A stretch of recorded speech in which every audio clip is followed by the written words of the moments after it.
Promotional consideration paid for by the following. Ladies and gentlemen, this is your captain speaking. This is the pilot, captain of the Cow High Club, Tommy Cow, and you are watching Cheap Shot Entertainment. This is awesome! This is awesome! Whenever you're ready, Okay. we'll start it. Hello, people, and welcome back to Cheap Shop. Oh gosh, It's not a cheap shop. to Cheap Shot Entertainment. However, the merchandise is very reasonably priced. On the Cheap Shop. On the cheap shop, on Cheap Shot Nation. I am Martin. I am Luke. And we'll be taking you through everything that happened in Future 26, which took place in Shirebrook minus welfare. On the 28th of July 2019. As ever, Shirebrook is always a good show. Tend to find that the crowd, because there's new people in, quite often there is new people in every single time we go, that they don't really know how to react to some of the matches, and it tends to be a little bit quiet. However, our little corner has that covered. Not only that, one of our very own, none other than Zuzzy Z, was in the ring doing the ring announcing. Now that is pretty cool. Big shout out to Xena from us at Cheap Shot Entertainment. Of course, you're part of Cheap Shot Entertainment, where we're going to get you back very soon. One fall. One fall. But yeah, always a good show. Got a couple of championship, well, at least one championship match. I think there was three. Was there three champions? Oh yeah, there was. No, There was three, wasn't there? Oh yeah, three. Eliza Rue. Anyway, so yeah, lots to talk about. Hit us up on Twitter, Instagram and Facebook. Don't forget cheapshotentertainment.blogspot.co.uk, where you can find articles and basically a rundown of everywhere we're going throughout each and every month. Martin is also a contributor on that. I still need to load. Yeah. So that's not a problem. We can get it uploaded anytime you like. It's all about collaboration and empowerment of wrestling fans, young wrestling fans that Cheap Shot Entertainment embody. So yeah, hit the subscribe button, ring the notification bell to know when we upload new content to the channel. This is Future 26, and we're going to get straight into everything that happened on that show. Oh, I thought you were taking okay. No, it doesn't matter. Just carry on. I can cut that bit out as well. So, the first match was for your Hope Wrestling Young Guns Championship. And it's scheduled for? One fall. At least we remember.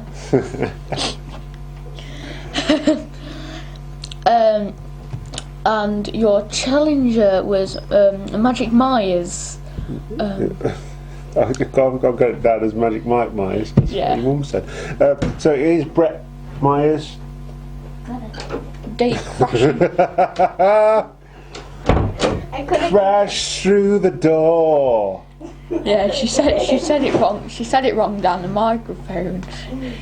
I got Brett Myers. Yeah, it is actually Brett Myers. We've been gate crashed by TJ, otherwise known as Cherry Bomb. So it is Brett Myers, not Magic Mike Myers, otherwise known as Austin Powers, for those of you of a certain age, versus Joe Nelson. Joe Nelson is the champion. He's been the champion for quite some time. Quite an impressive young talent in Joe Nelson. Yeah, I think he's only about 17. And Brett Myers, not so young, but he told me he was 18 at the end of the show. So he's 18. He's 18. a very good match. Joe Nelson doing his high flying as always. Yeah. Whereas Brett Myers, not Brian Myers, Brett Myers. Whereas Brett Myers is more of sort of grounded striker type wrestler, countering, like you say, Joe Nelson's high flying in the ring. But we would get a bit of a shocker in this one. Yeah. We've only seen Brett Myers, I think I've only seen him once in Hope Future, and second time round, picks up the victory. Yeah. And of course that means that he is the new Young Guns champion. Yeah. Here on in Hope Wrestling and Hope Future. Unless he's going to call himself the not so Young Guns champion. Well, he wins by catching Joe in a spinning sit-out powerbomb manoeuvre. No way for Joe to get out of that one. Like I say, Brett Myers is very hard-hitting, has a very hard-hitting style. Crowd run to him straight away, which was really funny, and it's a mark of the character and the man behind the character to take that in his stride and pick up a championship at the same time. There was also a tiny bit of cheating from Brett Myers to also help him pick up the win.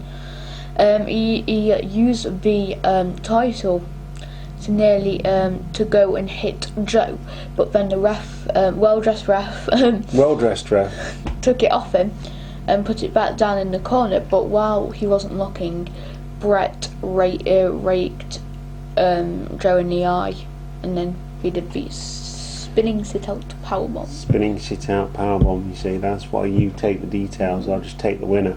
But yeah, new champion, Young Guns champion is Brett Myers. I'm sure Joe Nelson will get a return match sometime down the line. So, go on to the second match now. It is Owen Charles and Hustle Malone. Of course, these two. Who is Hustle champion with at Hope?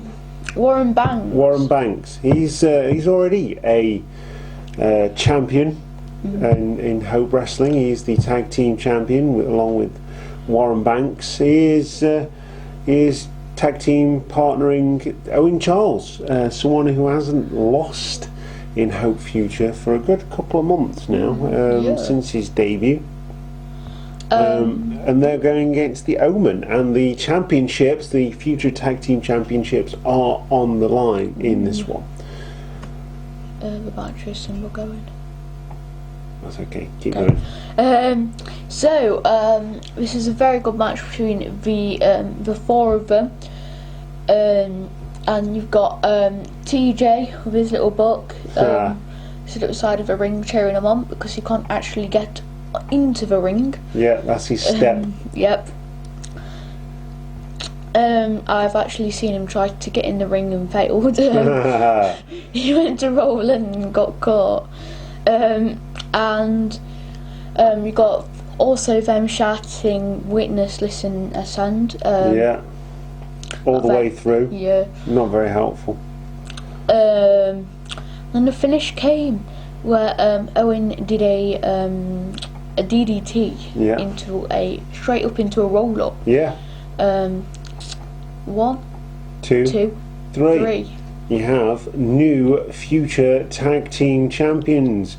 Of course, the second only the second future tag team champions in future wrestling. So that's good. You've got double champion now in Hustle Malone. Owen Charles has picked up his first championship in Hope Future, and Future's, as they say, is bright for these two. But yeah, really good match. But after the match is where the controversy came in, perhaps the more interesting part, where Omen basically broke up. Yeah. Jack Turner went walking out the door and went walking up the street in his wrestling gear. Absolutely. Just went out in disgust, complete breakdown after trying to attack TJ Lee. Well, yeah, like I say, new tag team champions in this one. Yeah. They have still got the third member. So. He's already left though, hasn't he? Hasn't He he? left. Yeah, he left a couple of weeks ago. Yeah. Well, a couple of months ago. Alex Hyde. Alex Hyde, yeah, he left in the same kind of vein. So the next match was for with a king.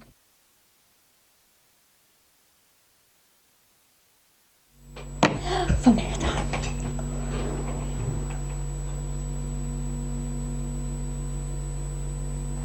Done. Alright, okay. The next match was between a king, a cupid, and a pilot. As the real names are, Damien Valentine has the mirror is perfection. I don't know what it The is. mirror is perfection. I don't know. And What is it? was the Perfection is an affection. The perfection is an affection. the Prince of Hearts, Alex Cupid, and the pilot of EasyJet or Ryanair, Tommy Kyle, Or Virgin. or Virgin Atlantic, or Virgin America. Or Virgin England. Other plane companies are available, including British Airways. As you can probably guess, this is a triple threat match between the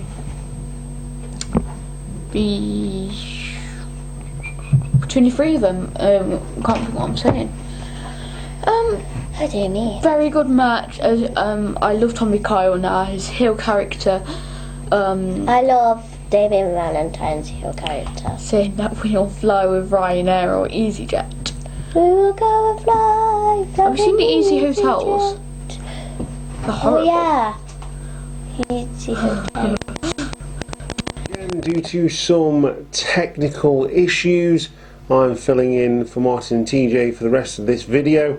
Obviously TJ was in most of the other video, and Martin's been in both videos, which is nice. And I like to give a bit out to the rest of the crew on Cheap Shot Entertainment and empower the youth here for the wrestling community. Anyway, as introduced by Martin and TJ, this match is a triple threat match scheduled for one fall, and it was Damien Valentine, King Damien Valentine, versus Tommy Kyle, the airline pilot, joining the Kyle High Club rather, and Alex Cupid. So we had a king, a prince, and an airline pilot. That wrestling is not entertaining. It would be a really good match actually. This, we'll go through this quite a lot on Future. When you have a triple threat match, it's sometimes difficult to keep an eye on everything that's going off. This was not the case in this one. A lot of the time it was 1 versus 1 with another one outside the ring. A weird sort of partnership, a fractured partnership would form between Tommy Kyle and Damien Valentine. And that would break down eventually as well, with Alex Cupid getting the better of both of his opponents there. But it would be Alex Cupid who would hit his finishing maneuver, Death Valley Driver. I'll call it Cupid's Arrow or something like that. I don't know. I haven't asked him what he calls his finishing move. Alex, if you're watching, let us know what you call your finishing move. So Alex Cupid hits his finishing move, and it would be the Sneak King who would get in the ring, kick Alex Cupid out of the ring, and cover Kyle for the victory. So Yeah, weird finish to this one, but ultimately something that you would expect from a heel king, a dastardly leader in Damien Valentine. So yeah, really good match. Disappointed with the finish. Alex Cupid pretty much just dominated this one, even though the other two were in the match as well. The other guys, Tommy Kyle, Damien Valentine, did get some really good offense in as well, and like I say, formed that fractured partnership which would pretty much break up straight away, giving Alex Cupid the opportunity to almost score that victory. But like I say, it was the Sneak King who would get in, kick Alex Cupid off, and pick up the victory. 1, 2, 3. Your winner is the King, Damien Valentine. Next up we have CJ Carter, otherwise known as the Phantom of the Opera. He didn't really know what we were on about in this match, but he had one side of his face painted. It is an old film where, you know, the Phantom of the Opera has a mask on one side of his face. Come on, you must have heard about this, CJ. He was the Phantom of the Opera and he was going against Shogun J. Shogun J hasn't been around on Future for a long time. So it was good to see Shogun J, good to see some more talent coming from Sacrifice Pro up to Future to showcase what they can do, and you know, getting this sort of East Midlands wrestling family going with Fight Factory, with Aspire, with Future, with Hope, with obviously Sacrifice is not in the East Midlands, but still part of the Hope family, and it's nice to see all of these companies coming together, collaborating, sharing their talent and all that kind of stuff. But yeah, get Shogun J for the first time in a long time on Future. It would be Shogun J who would pick up the victory in this match with a roll-up pin. But it was what happened after the match, after a really good hard-fought contest between CJ Carter and Shogun J. It would be CJ Carter who would attack Shogun J, beating him in the corner. It would be Hustle Malone and Owen Charles. How can I forget that? Owen Charles, who would come out to make the save for Shogun J, chasing CJ Carter off in this match, but to no avail. I mean, Shogun J, we thought it was going to be the reformation of Brick Lane, of the Bromantics, but it wasn't to be. Shogun J immediately turned on Owen Charles, beating him up, beating Hustle Malone up as well in the process, keeping him outside the ring, and basically he would say, you could have picked me for this tag team championship match, you left me when I was injured, you could have picked me. So there's a lot of bad blood there between Owen Charles and Shogun J, so two guys who were previously really close in two different factions. Very kind of sad, but you know, for the furtherment of storylines, why not? Let's see where this goes. Owen Charles versus Shogun J.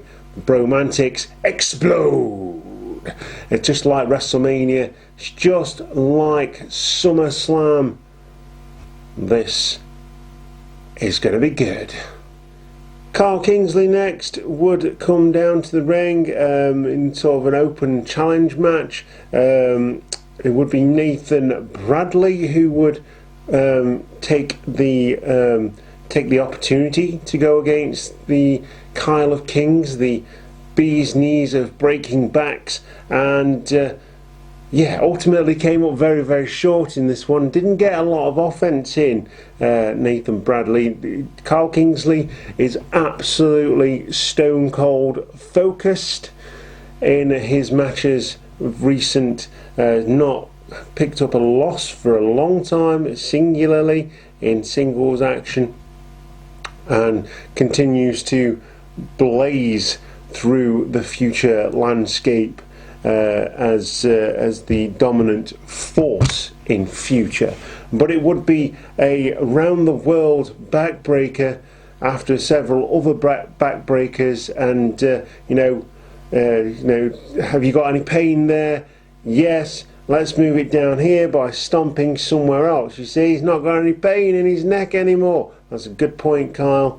I appreciate it. Anyway, round the world backbreaker on Nathan Bradley for the win for Kyle Kingsley. He is still the bee's knees of breaking backs, and he picks up another victory in Hope Future. The next contest is a championship match, the second championship match of the night, which is really cool, of the afternoon rather. It is for the Fight Factory UK Junior Heavyweight Championship of the World, and it is a contest fought between two women's wrestlers.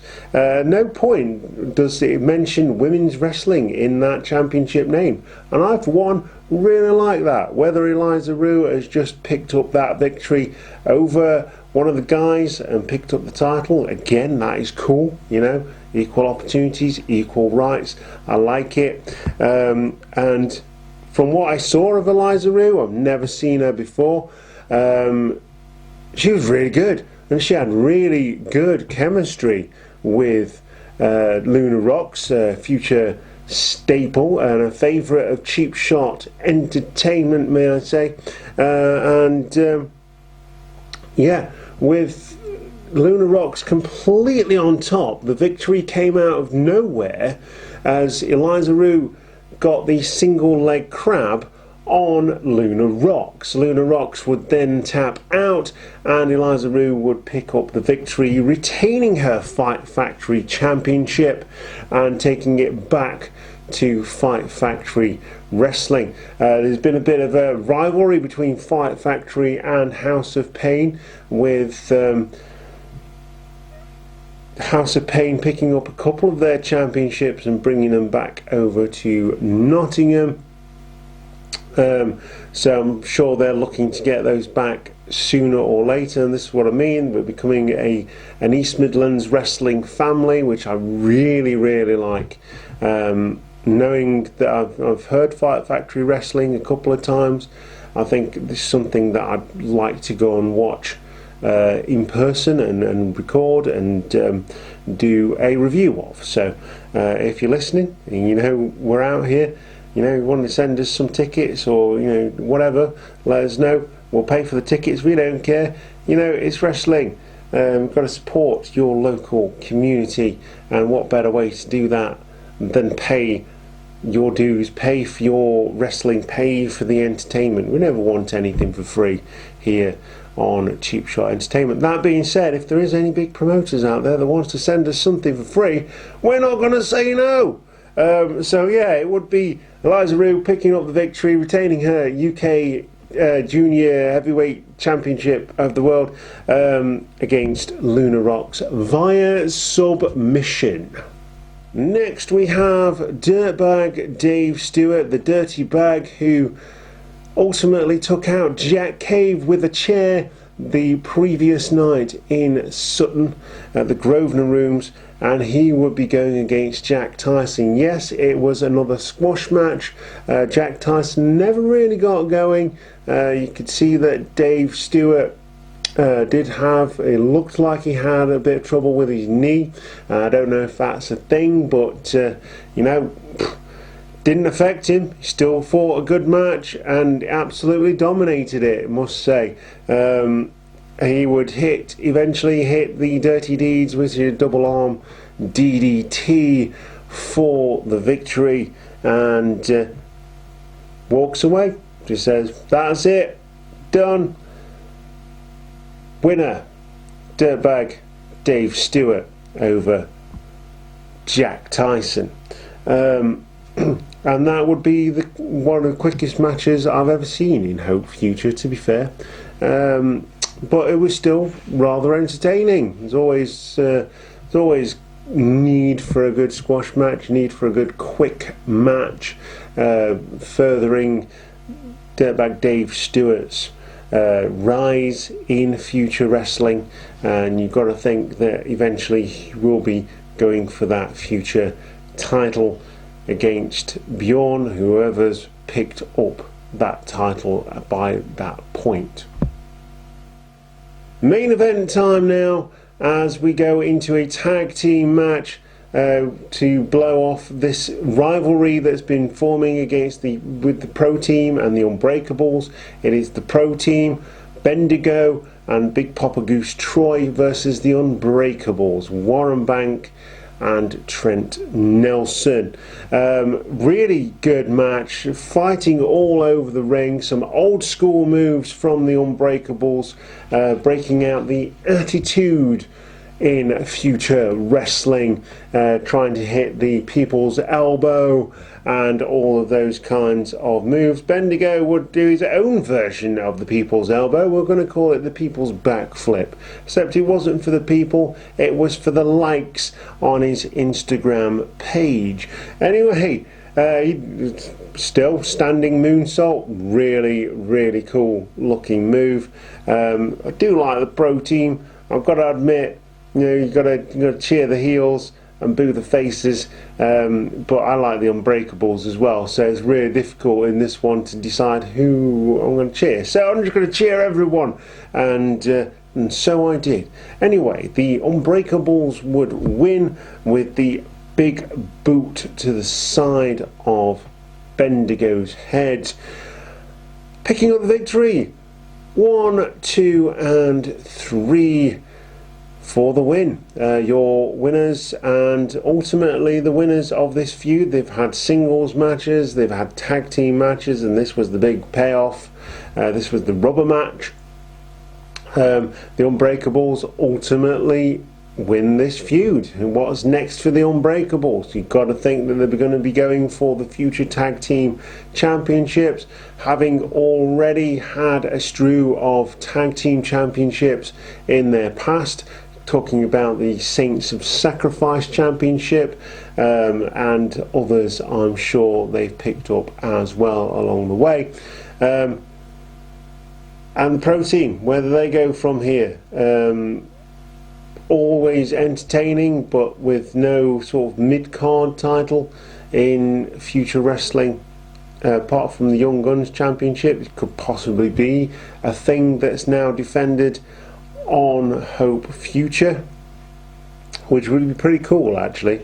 Then yeah, you gotta wonder what's happening with Troy, what's happening with Bendigo, and we know what's happening with Tank. He's in a headlong feud with Brandon Brooks. Yeah, really good show in Shirebrook this month, and that is everything that happened at Shirebrook. It was Future 26.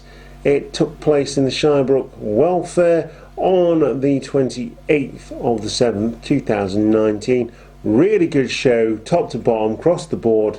Some debuts with Damien Valentine. It's good to see Tommy Kyle there, CJ Carter, and all these people that we haven't seen before, and also Shogun J, someone that we haven't seen since the very start of Future, way back at the beginning of 2018. It's hard to think that we're now 25 and 26 episodes through, shows through Future, and we've seen most of those, including trying to get back from Bridlington to get to see one. These two shows, certainly on the Saturday, we came all the way from Sheffield to come and watch the show, because we've been at Soccer Spandex. Incidentally, videos coming very soon. Still not got round to actually looking at them yet, and I'm going on holiday next week, so there will be a hiatus, but there will be videos being posted. But yeah, like I say, always a good show in Shirebrook. Just wish the crowd would get a bit more into it. Obviously, you've got the normal sections of people that will make the noise, and we'll try and get people going. And we try and it doesn't fail. But you know, I enjoy it. If people want to sit in silence, they want to take in the spectacle of future wrestling, and that is absolutely fine. So you know, that's their way of enjoying it. Let them enjoy it that way. But yeah, really good show. It gets better and better and better and better every time I go and see Future. It is 6 of your English pounds, and now they're doing like 2 shows over a weekend. You know, you can pay £6 for each show, or you can pay £10 for both shows. There's £5 each show. £5 English money to go and see one 3-hour show of wrestling. Not £50 that you go and pay to watch WWE when they come over here, but £5. That's 10 different shows you could go to of Future for the price of a WWE ticket. Do the math. Scott Steiner would agree with me. Anyway, you can follow us on Instagram, Twitter and Facebook. Don't forget cheapshotentertainment.blogspot.co.uk just recently published an article that I've already had published on there, updated it, called What is Wrestling, so go and check that out, let me know what you think. I've got some collaborators, Big Boss, Martin as well, going to be writing stuff for that. Stores .close to order /cheap-shot-nation to get all your merch. There's a link on the blogspot for that, and there'll be a link on however you've clicked this as well. And yeah, like I say, really good show. I'm looking forward to next month in Shirebrook and in Sutton as well, in the Grosvenor rooms. And yeah, don't forget to hit that subscribe button, ring that notification bell to know when we upload new content to the channel. And once again, you have been the Cheap Shot Nation. We thank you very much for watching. I've been your host, Luke, and we'll see you next time right here on Cheap Shot Entertainment.